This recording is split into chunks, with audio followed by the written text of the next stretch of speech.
Halo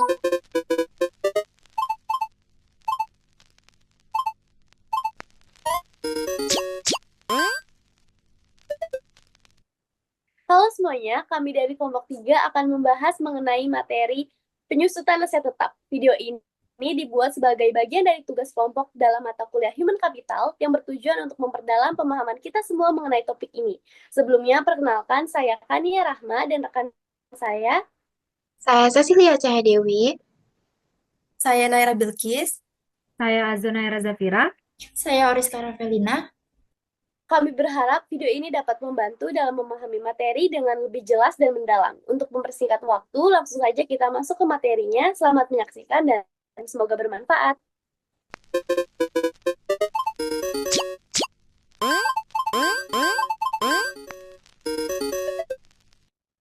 Oke, di sini yang pertama ada pengertian aset tetap. Aset tetap itu apa sih? Aset tetap itu ialah aset yang berwujud yang diperoleh dalam bentuk siap pakai atau sudah dibangun sebelumnya, yang digunakan dalam operasional bisnis perusahaan, tidak bertujuan untuk diperjualbelikan, dan mempunyai masa manfaat lebih dari 1 tahun. Nah, adapun karakteristik dari aset tetap ialah yang pertama berwujud, yang kedua digunakan dalam operasional bisnis, yang ketiga ialah berjangka panjang atau memiliki masa manfaat lebih dari 1 tahun, yang keempat mengalami depresiasi, dan yang kelima dicapai dengan biaya perolehan.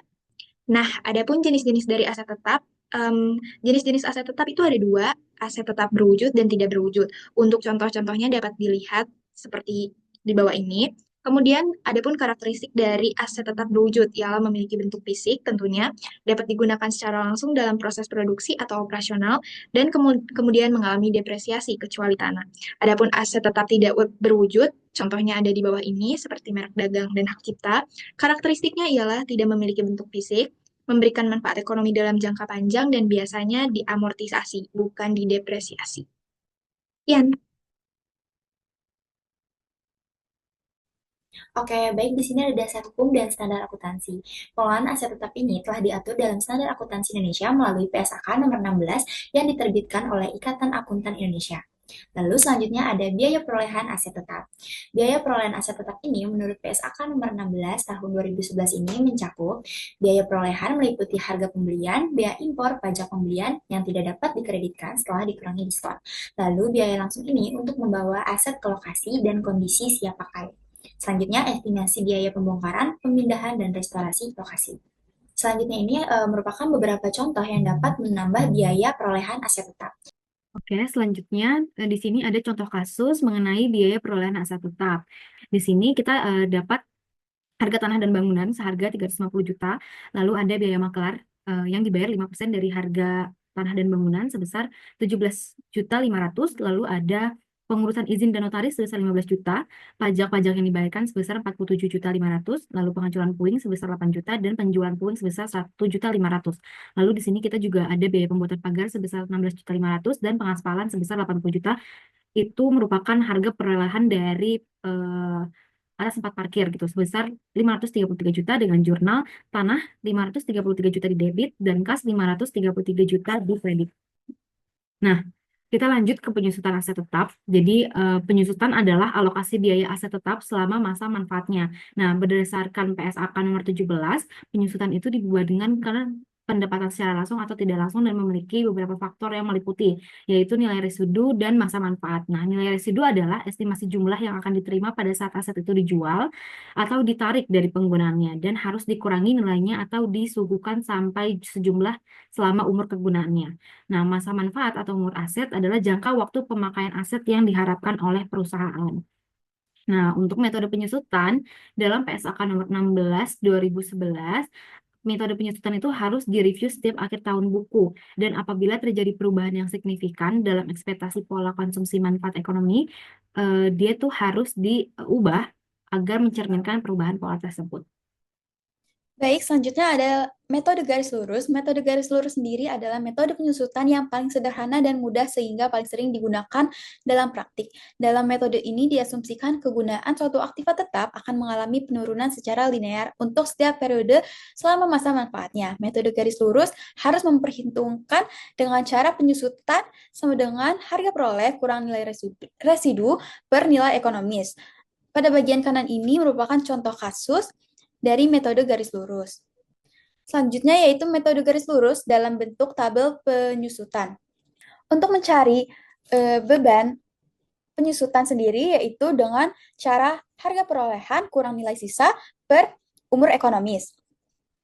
Untuk akumulasi penyusutan sendiri dengan cara akumulasi penyusutan tahun lalu ditambah biaya penyusutan tahun ini. Dan yang terakhir yaitu untuk mencari nilai buku dengan memperhitungkan harga perolehan kurang akumulasi penyusutan.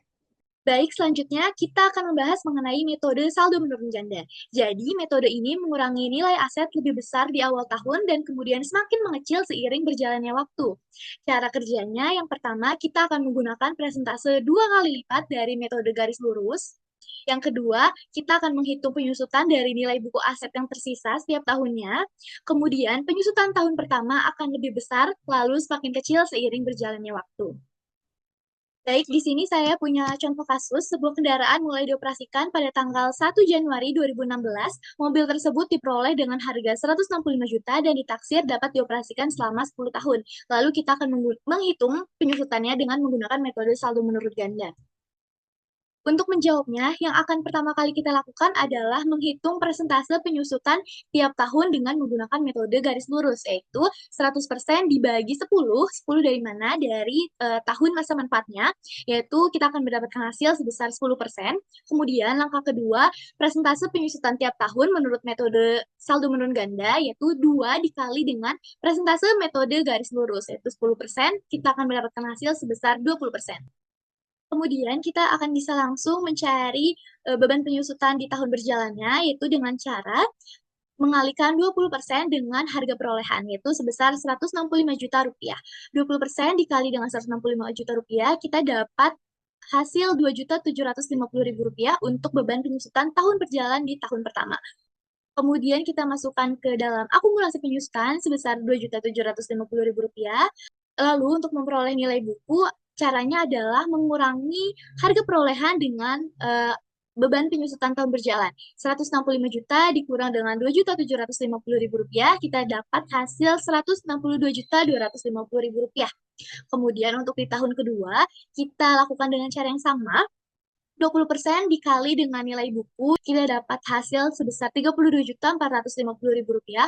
Lalu untuk akumulasi penyusutannya, kita akan menambahkan beban penyusutan di tahun pertama dan tahun kedua, dan kita memperoleh hasil 35.200.000 rupiah.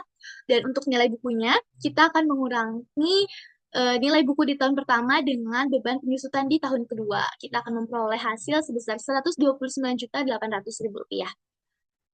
Selanjutnya, kita akan menghitung penyusutannya di tahun-tahun berikutnya menggunakan cara yang sama sampai dengan masa manfaatnya berakhir, yaitu 10 tahun di tahun 2025. Oke, yang terakhir kita akan membahas mengenai metode unit aktivitas. Metode ini menghitung penyusutan berdasarkan seberapa besar aset yang digunakan dan bukan berdasarkan waktunya. Cara kerjanya, kita akan menghitung biaya penyusutan per unit aktivitas, misalnya per jam penggunaan atau per kilometer perjalanan. Kemudian penyusutan berubah setiap tahun tergantung dengan pemakaiannya. Di sini kita mempunyai rumus untuk menghitung tarif penyusutan, yaitu harga perolehan dikurang dengan nilai residu dibagi dengan taksiran jumlah produk yang dihasilkan selama masa penggunaannya.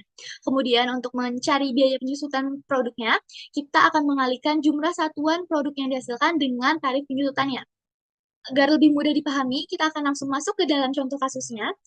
Dan untuk menjawabnya, yang pertama kita lakukan adalah mencari berapa tarif penyusutannya dengan cara harga perolehan 60 juta dikurang dengan nilai residu 10 juta dan dibagi dengan taksiran jumlah produk yang dihasilkan selama masa penggunaan, yaitu sebesar 1 juta lembar. Kita akan memperoleh nilai sebesar 50 rupiah. Kemudian untuk menghitung beban depresiasi atau beban penyusutan di tahun 2016, kita akan mengalihkan tarif penyusutan dengan jumlah satuan produk yang dihasilkan, yaitu Rp50 dikali dengan Rp250.000. Kita akan memperoleh hasil sebesar Rp12.500.000. Untuk menghitung beban penyusutan di tahun 2017, kita akan menggunakan cara yang sama, yaitu Rp50 dikali dengan Rp150.000, dan kita akan memperoleh hasil sebesar Rp7.500.000. Saya rasa cukup sekian materi yang dapat kami sampaikan. Kurang lebihnya mohon maaf dan sampai jumpa di materi selanjutnya.